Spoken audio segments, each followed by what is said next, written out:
All right, hey everyone, welcome to another Hard Money Bankers webcast. Today I have an awesome guest, one of the most knowledgeable people in a very niche part of real estate, which is the short sale world. So, Matt Merenoff, everyone. Hey, and that's his What's going signature. on? That's his point there. So I most, wish I had my laugh track and my applause button with me. yeah, get some good audios going here. So Yeah. if you're in New Jersey, you probably already know who Matt is. If you're in the short sale world, you definitely know who Matt is. But as you know, these videos are for educational purposes and to get those familiar with everyone in the industry. So Matt, I mean, in your own words, just for anyone who's first stepping into real estate, what is a short sale? What's the situation that's going on there? And before we dive into the business part of it, can you just give us an overview of what short sales are? Yeah, so being in the industry for 15 years since 2005, I've heard various different names that they would actually call a short sale. Primarily used to be called a short pay, and then it was a short sale. And anybody who's ever been involved in a short sale, they joke around, they call it a long sale. But basically, a short sale is really nothing more than a lending institution taking less than what's actually owed on the actual debt itself. Now, why would they be doing that?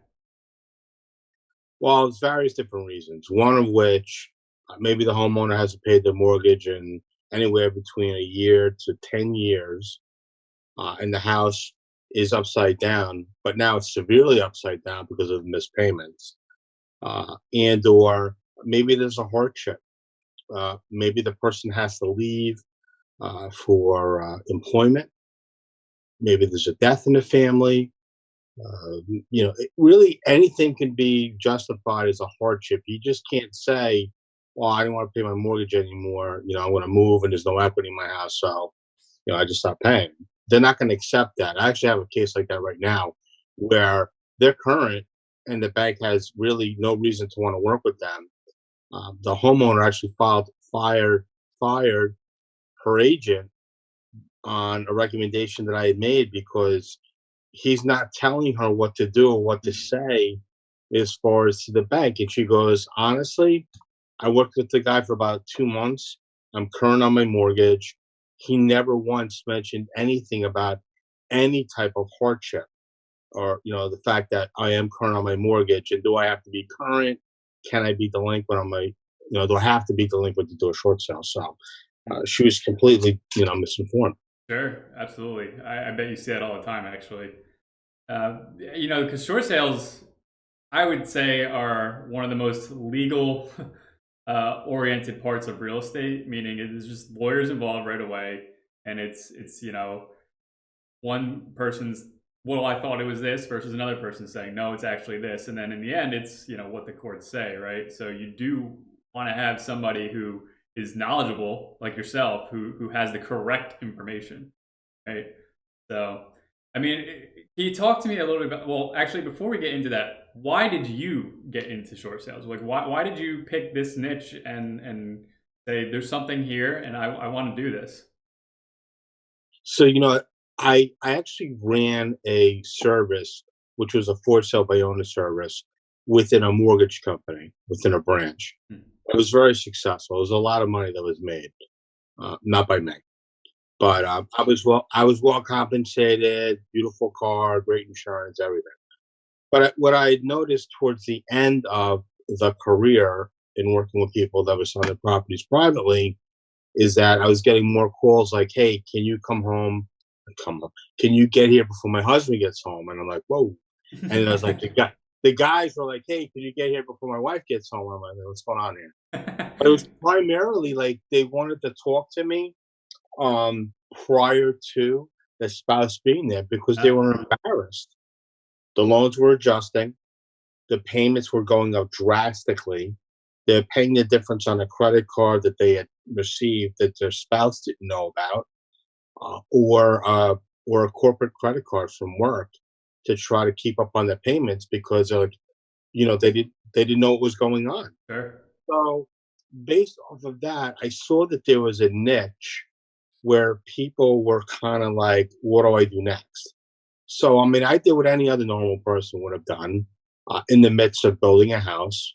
I essentially quit my job.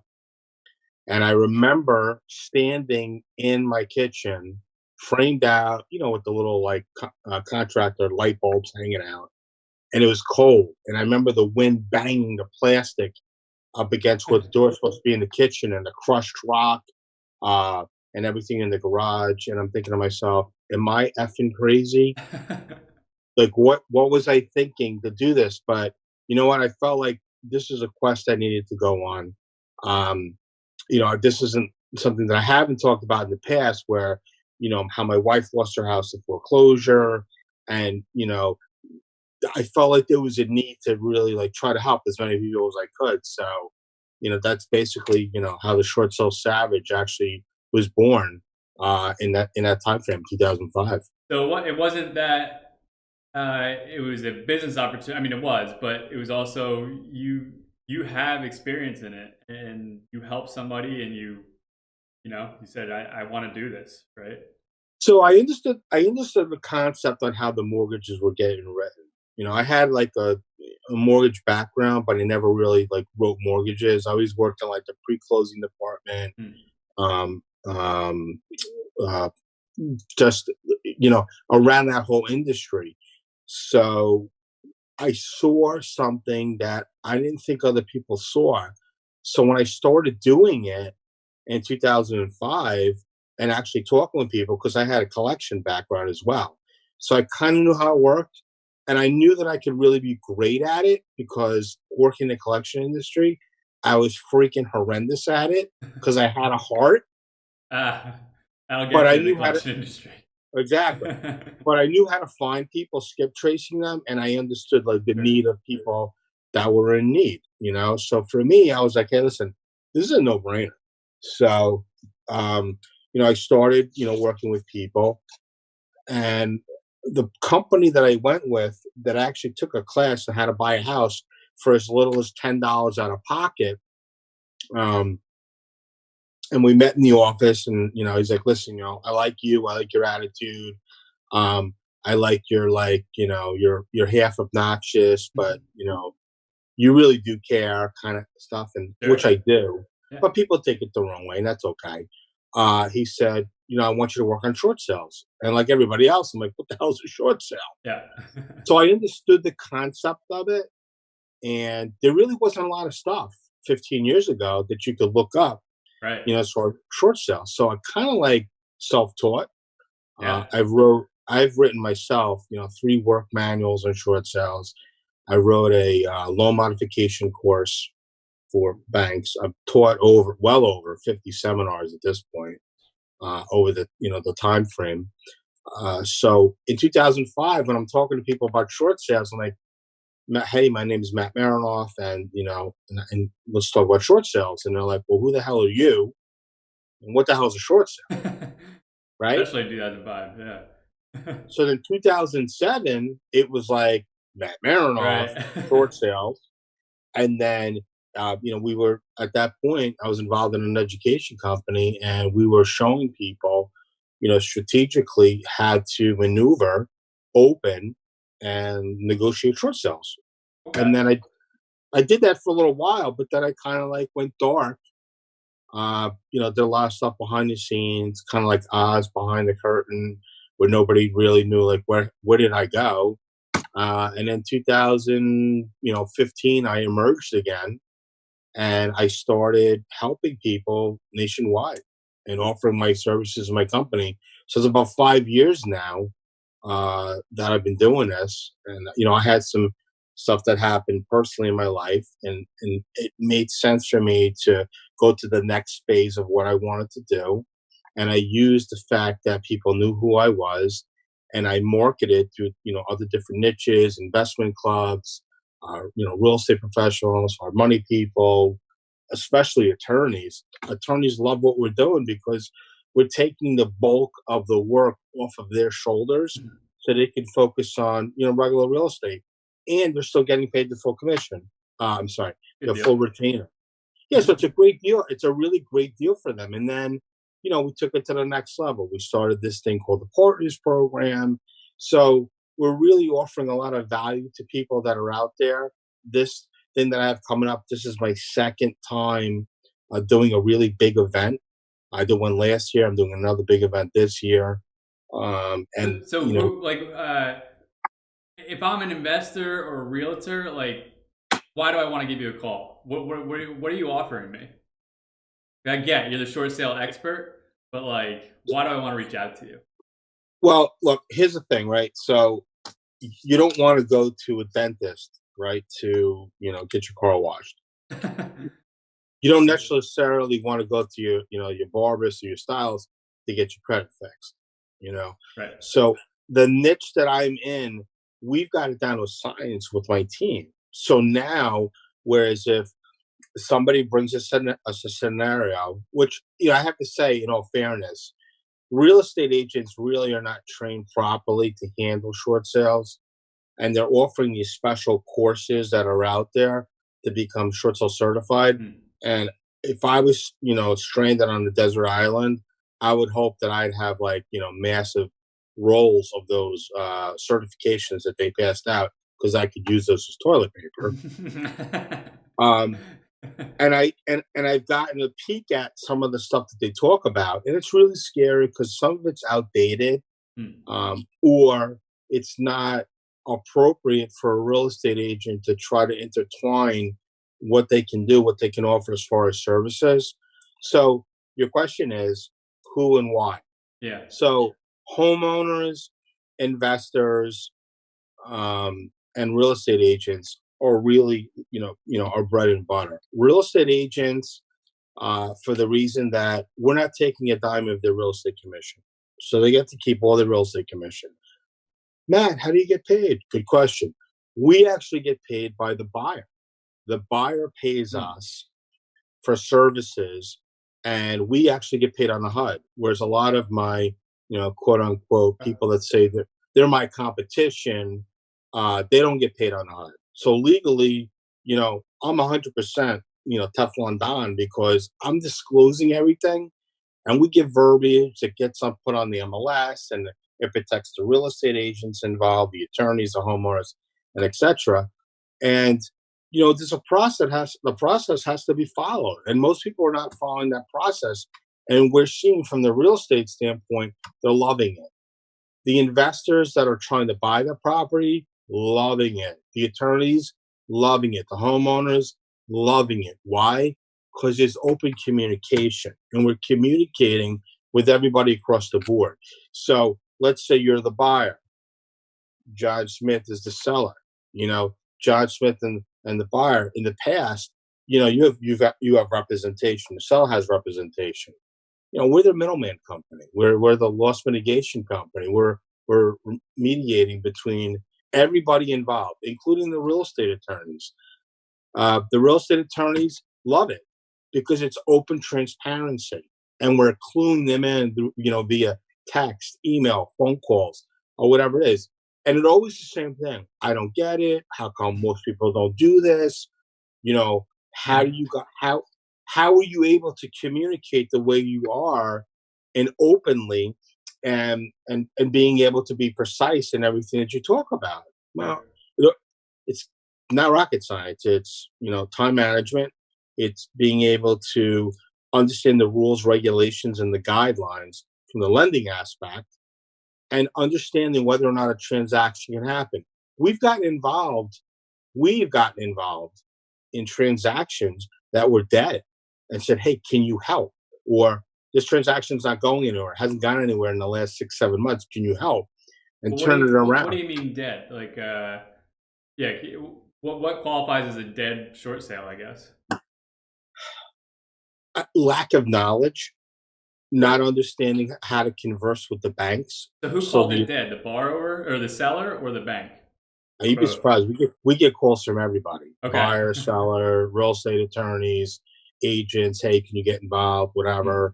And people laugh when I say this, but it is really true. Like I say, it's not a no until you get a restraining order. Like legit. That's how we Okay. work on our files. I And get it. I get it. Yeah. my question is to help the people that are in trouble, right? Because they didn't know any better, or maybe they did, but nobody should ever have to go through the foreclosure process, really, to the end. It's heartbreaking. Yeah. And then, obviously the buyer wants to get a really good deal, but we don't leave the seller hanging. So if the deal makes sense, we're going to work with the buyer, and the buyer's going to understand that if the deal makes sense for the seller, they're going to move forward. If it doesn't, then that's it. Yeah. There's no black and white. We are literally living in the gray every day because people are like, it doesn't make sense. How are you able to get it done? Well, after 15 years of being in the business, if I don't understand the rules, regulations, and guidelines, that's an issue. If I'm not up on the latest and the greatest, that's an issue. If we don't have people that we can speak with, as far as, I mean, I have people that work in the bank that are high up, that if I have an issue on a file and I have to like go above people's heads, I don't like to do it.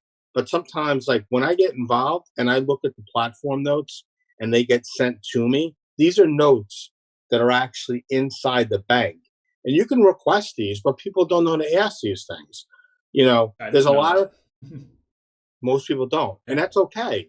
And that's why people are like, I want to learn it. This is what upsets me. It took me 15 years to get to the point that I am right now, right? So I get upset when people are like, "Hey, listen, I know you have a mentorship program, which I do, and I'm not trying to sell that. Some people can afford it, and some people can't, and some people can afford it but don't want to pay for it. And they're like, "Hey, listen, we'll work that out in a transaction." I'm like, "Listen, my man, I'm a closer." Because there's two types of short sales, and people don't know that. There's a retail short sale, and then there's an investor short sale. So I'm closing either way. If we're going to get to the point where the bank is going to allow the short sale, we're at a 96% success rate. 96% success rate in getting a short sale approval. Now, does that mean that the transaction is going to close? No, it doesn't mean that, because there's always shenanigans that get pulled over.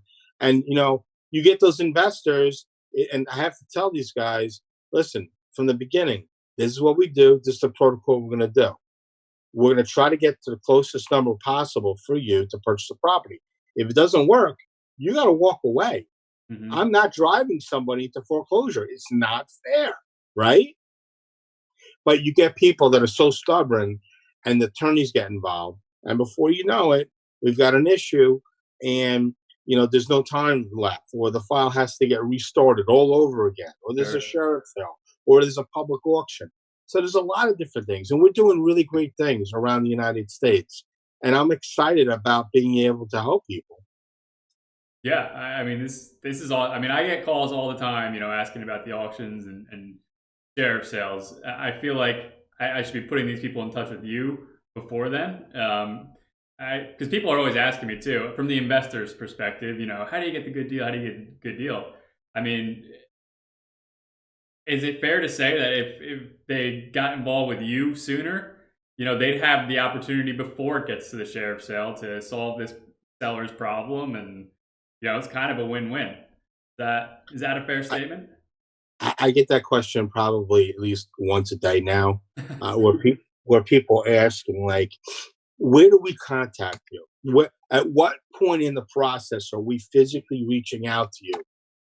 And I tell them, look, if you're talking to somebody and they're just started to fall behind, or they're current, anywhere really in the process, depending on the state, prior to an actual sheriff sale. I mean, look, we've stopped sheriff sales the day of, like going on like within a couple hours. That's a pain in the ass. I bet. And I don't really like to do those because it puts a lot of strain on my team, Yeah. and it's very uncomfortable. It's an uncomfortable situation to put my team involved. So I just tell people, listen, why wait till the last minute? Why are you going to wait to the last minute? It's not like you get a haircut and the hair has been growing for like 6, 7 months. Now it's time to get a haircut. When you're in foreclosure and you're getting the letters, you're getting the knocks on the door, you're getting the phone calls. Um, registered mail, certified mail, whatever it is, you're going to get stuff that's going to indicate, hey, you know what? Maybe we're getting to the point where, we really need to address this. But it all comes down to, which it's a joke, and I joke around about it. Some people take offense to it, but I'm not going to change who I am. Jesus Christ Almighty is not going to write you a check for your back payments. So when a homeowner says to me, Jesus has got it, Jesus took the wheel. Take the wheel and Jesus is drive, not, yeah. he's not paying your mortgage. Plus he doesn't have any pockets. So where he's holding his checkbook. There you go. But so people are so, either, religiously involved, or they feel like, their faith is going to get them through it. And I'm that guy that basically says, look, here's the reality. If you don't do anything legitimately, you're going to get a knock on your front door. And depending on where you are in the process, there might be an 18-wheeler out front, or a straight job truck with a sheriff, with a company that's on standby. And that sheriff could legitimately say, you got 10, 15 minutes, go pack a bag, you need to get out. And Yeah, that's scary. it is scary. So nobody should go through that process. And you know what else we're finding? People are focusing on past years. They're saying, well, Bobby's best friend Jim, cousin, who works down at the loading dock, is dating Cheryl from the hair salon that my wife goes to when she picks up my donuts twice a week. And she said that they were in their house, for 6, 7 years and nothing happened. Well, I'm only in foreclosure, 12 months. You know what? The banks don't want things to be stagnant, right? The states are trying to expedite the process of the foreclosure process. New Jersey's done it. New Jersey's made it that, basically, I mean, I'm seeing people 12 months down on their mortgage, they're getting the sheriff's sale paid. And people are like, I don't get it. I don't get it. You don't get what? That's why for me, I could never really get off the phone or the phones. I could never really lose contact with the people that I have on the banking side, because we're always finding out about the latest and the greatest, and so is my team. So it's really important that people understand what their options are. So people are always like, I'm a real estate agent, you're talking about options. They keep their house. That's not necessarily true, but you got to talk somebody down off a ledge, Sure. because they might not be ready right now. They might be ready next week. They might be ready in 30 days. When we get those calls 6 months and they're like, hey, I wasn't ready now, but I'm ready now. All right, cool. So, you sound like you got ants in your pants. What's going on? I got a sheriff's sale tomorrow. Can't help you. Right. I can't and I won't, because at that point, we've already had a conversation like this. You chose to put yourself in the position that you're in. You chose to make it that there's going to be public embarrassment for your family and for your children that live in the house.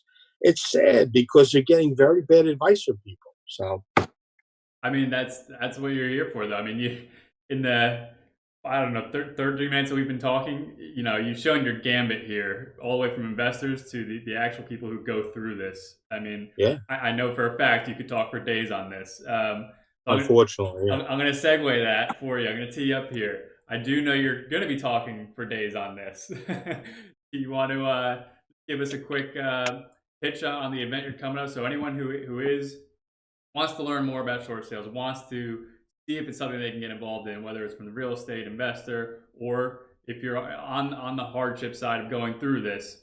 Matt, you want to tell us a little bit about what you got coming up?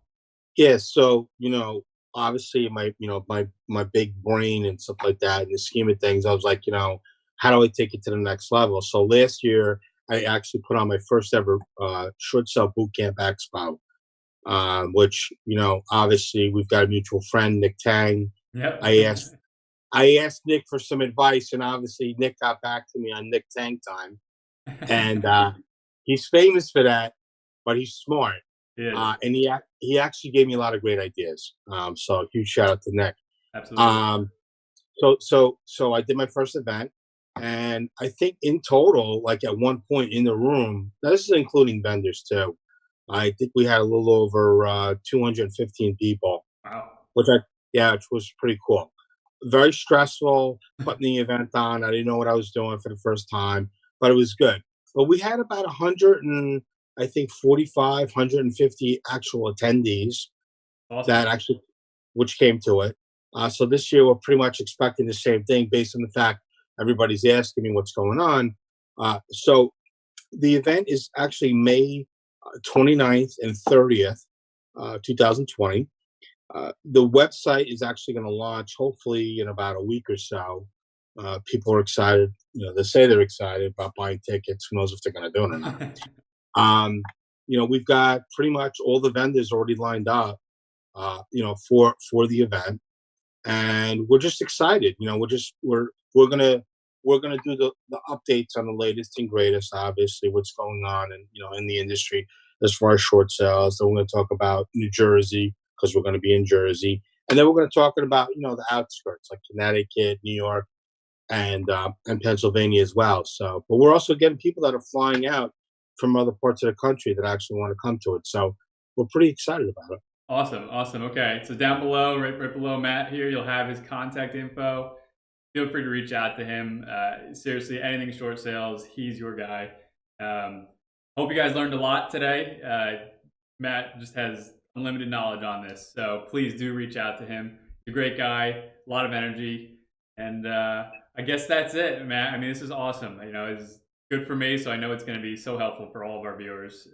Listen, I appreciate you having me on, Sure. and as whenever I end a video or anything I do, I'm always doing that point. So I want to see you do it. Wait, I gotta get it. Here we go. There you go. There That's you the go. branding. Absolutely. That's It's the it. brand. That's it. Awesome, man. Thanks for having me on. I really appreciate it. You got it, Matt. All righty. Thanks. Take care.